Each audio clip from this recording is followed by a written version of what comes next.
یەکێتی مێژووی پڕ لە خەباتی خۆی گرێ داوەتەوە بە داهاتوویەکی پڕشنگدارەوە لە سای خوێنی شەیدان و سەرکردەکانیەوە کە پەی بە هەموو سێکتەرەکانی ژیان بردووە و هیوە و ئومێدی لایەنگران و کۆمەڵانی خەڵکی کوردستانی لە کۆڵ ناوە.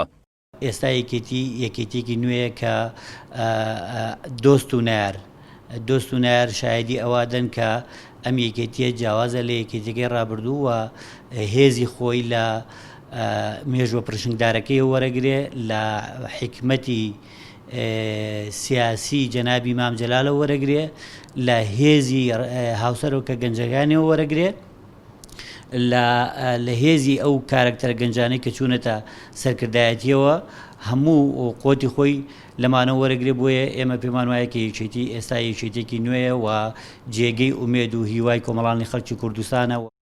ئەوەی دەبینرێت لە توانای ئەم سەرکردە نوێی یەکێتی بیر و تێڕوانینیانە بۆ ئایندە لەگەڵ پەیوەندیەکی تەندروستی هەموو هێز و لایەنە سیاسیەکان و بوونی شەراکەتێکی ڕاستەقینە لە بەڕێوەبردننی پرۆسەی حکومڕانی لە هەرێمی کوردستاندا. من چاوەڕێم کە ئێمە دوای کۆنگرە بە گروتینێکی تازە و بە شێوازێکی تازە بینەوە کۆڕی خەبات و یەکێتی نیشتیمانی کوردستان دووبارە بەلایەنگران و بەجاماوەر و بە هەموو گەلی کوردستانیش بڵێتەوە کە یەکێتی ئەو هێزەیە کە پشتی پێ ئەبەسترێتن، یەکێتی ئەو هێزەیە کە لەسەر چ ئەساسێکدا مەزرا هەر لەسەر ئەو بنچینەوە دەست بەکارەکانی خۆیەکات. کۆناغێکی نوێی بەدەستەوەیە ڕیفۆرمێکی تازە لە ناو حیزبەتیە، ڕیفۆرمێکی تازە لە پرۆسەی حکومڕانیە، ئایندێکی گەشت بەڕێوەی بۆ یەکێتی نیشتیمانی کوردستان.